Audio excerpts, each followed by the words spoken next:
આજે છે કેટલી તો પવન છે તો પણ ઢોરને પણ ટાઈટ વાય છે એટલે તો આપણે એને આડું કરવું પડે. પડામાં હાલતા થઈ ગયા તો આપણે જીરામાંથી નાટો મારીને આવતા રહ્યા છે બકાલું છે ત્યાં. તો અહીંયા જો આવું કાંક લસણ છે. હેલો યુટ્યુબ ફેમિલી, બધાને કેમ છો? મજામાં ને? તો બસ મજામાં જ છો. તો જય માતાજી, જય દ્વારકાધીશ. તો ફરીથી એક અમારા નવા વ્લોગમાં તમારું હાર્દિક સ્વાગત છે. તો આપણે ફર્સ્ટ ક્લાસ તૈયાર થઈ ગયા છીએ ને આપણે જવાનું છે કામે. અને અત્યારમાં તો સૂર્યોદય તો ઘણી વાર લાગી ઉગી ગયા. અત્યારે તો 7, 7:30 થઈ ગયા છે અને સૂર્યોદય ઉગી ગયા છે. તો અત્યારેનો નજારો તમે જો, ઉગતા સૂર્યોદયના કિરણો જો કેવા સરસ મજાના દેખાય છે. અને જો આપણે આ પવન શક્યું આપણે વાડીને અડીને બહુ જાગ્યું પવન શક્યું છે. તો જો ગાજે છે કેટલું તો પવન છે. તો આપણે પવન શક્યું અમારે આ સાઈડ બહુ થઈ ગયું છે એટલે પવન શક્યુંનો અવાજ બહુ આવતો છે તમને અહીંયા. અને આપણા અત્યારમાં ઢોરે જો અંદર બાંધેલા છે ફરજામાં. આપણે ઢોરે દોઈ લીધા છે અને તો તમને બતાવું. આડે ઉતરેલો છે જો ભેંસ ને ગાય ને એને આપણે અંદર બાંધી દીધેલા છે. અને આપણે આવું હરીનું કાકાડું કરી દીધું છે કારણ કે આપણને ટાઈટ વાય છે તો પણ ઢોરને પણ ટાઈટ વાય છે. એટલે તો આપણે એને આડું કરવું પડે. ઢોર રાખવા હોય તો એને પણ આપણે કાળજીપૂર્વક હાંસવા પડે. જેમ તેમ બાંધીને જ્યાં ત્યાં બાંધી દઈએ એમ ન હાલે કારણ કે એને ટાઈટ વાય. એ આટલું થઈને આપણે એને આડું કરી દીધું છે. હવે બસ ફેમિલી, હવે આપણે બહુ જાજી વાતો સીધું નહીં કરવી. અને વ્લોગમાં તમે કન્ટિન્યુ બિના રહીજો. અને આપણે જવું છે કામે અમારે. તો હેલો યુટ્યુબ ફેમિલી, તો કેમ છો બધા? મજામાં? તો મજામાં જ હશો બધાને. જય માતાજી, જય દ્વારકાધીશ. તો આપણે સવારનું કઈ શૂટ કર્યું નથી અને આપણે સીવવાનું ને એવું કામ કરતા હતા એટલે કઈ નવરા હતા નહીં. અને આપણે જો બ્લાઉઝ સિવાઈ ગયું છે અને હવે કરવાના છે ગાજ બટન. તો આપણે હાલો ફટાફટ કરી નાખી ગાજ બટન. તો કન્ટિન્યુ વ્લોગમાં બન્યા રહેજો. તો આપણે જો બ્લાઉઝ લઈને બહારવા વી આવ્યા છીએ બહાર ગાજ બટન કરવા અને દેખાય તે એટલે આપણે અહીંયા બહાર વી આવ્યા છીએ ગાજ બટન કરવા. તો હાલો હવે ફટાફટ આપણે મંડવી ગાજ બટન કરવા અને પછી પાછું જવાનું હોય પડામાં ઘડી બગડી.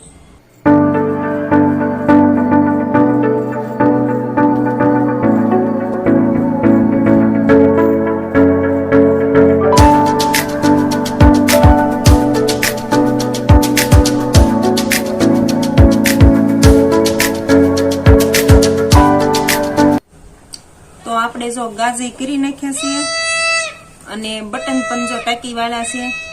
તો આપણે બ્લાઉઝ નું કામ હવે પૂરું થઈ ગયું છે અને હવે જવાનું છે આપણે પડામાં જવાનું છે. તો હાલો પડામાં જાવી અને થોડીક કોથમીર ને એવું કાંક થોડું ઘણું બકાલું ઉતારતા આવી અને આટો મારતા આવી. તો હાલો હવે પડામાં જાવી. તો આપણે પડામાં હાલતા થઈ ગયા અને રોશની બેન શું કરે તું?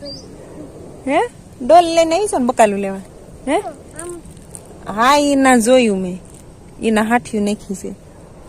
આપણે જો જીરામાં પોગી ગયા છે અને જીરું જો, ઓ માતાજી, આ જીરાને શું થઈ ગયું? આટલામાં જો જીરું કાંક બળી ગયું છે. આટલામાં જ બળ્યું છે ખાલી, બીજે ક્યાંય વાંધો નહીં થયો. અને આટલામાં શું થયું છે ને એની કઈ ખબર નહીં. પતંગો કેટલી છે, તારે શું કરીશ પતંગને? આટલામાં હું કાંક થયું, કાંઈ ખબર ન પડી. પાણી ભરાણું હોય એવું લાગે છે. એટલે હાન કોટ જો તારો સેન વિનાનો પહેરીને આવી છો. નવો કોટ ધોયો છે કારોશની? વાહ ભાઈ વાહ. તો આટલામાં જો પાણી ભરાય છે એટલામાં જીરું પડી ગયું છે ને એવું થોડું ઘણું થયું છે. હવે આપણે વ્યાજ એવી સેલના પડામાં ઠેઠ જવાનું છે. હાલો રોશની. તો આપણે જીરામાંથી નાટો મારીને આવતા રહ્યા છે બકાલું છે ત્યાં. તો અહીંયા જો આવું કાંક લસણ છે, કોથમીર ને મેથી ને એવું બધું છે. બાજુમાં ઘઉં છે, લસણનો કેરો જો આગે હુદીન છે અને અહીંયા છે મરસી. તો આપણે મરસા ને એવું બધું થોડું થોડું લઈ લેવી અને પછી પાછા ઘરે વયા જવી. આપણે જો ઘર સામે કણે દેખાય છે, બાજુમાં જો ઢોરના ફરજા છે અને મકાન છે, એવું બધું છે. તો હાલો હવે આપણે ફટાફટ કોથમીર મરસા ને એવું લઈને પાછા ઘરે વયા જવી. આપણે જો ટમેટા ને મરસા ને એવું બધું લઈને વી આવી ગયા રામબોડી. અહીંયા જો ઘરની બાજુમાં જ તે જો અહીંયા રામબોડી છે, સરસ મજાના રામબોર આવ્યા છે, પાકી ગયા છે, અને પાછા બીજા ફાલના આવ્યા છે, એવું બધું છે. તો 2-4 બોર ખાઈ લેવી, પછી પાછા ઘરે વ્યાજ આવી.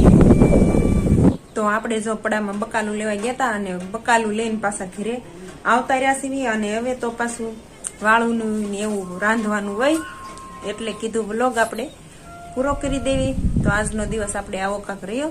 તો બસ હવે આ સાથે જ આજનો વ્લોગ આપણે અહીંયા પૂરો કરશું. તો તમને વિડીયો અમારો કેવો લાગ્યો કોમેન્ટમાં જરૂર કહેજો, અને જો ગમી જ ગયો હોય તો લાઈક, શેર ને સબસ્ક્રાઈબર કરતા જજો.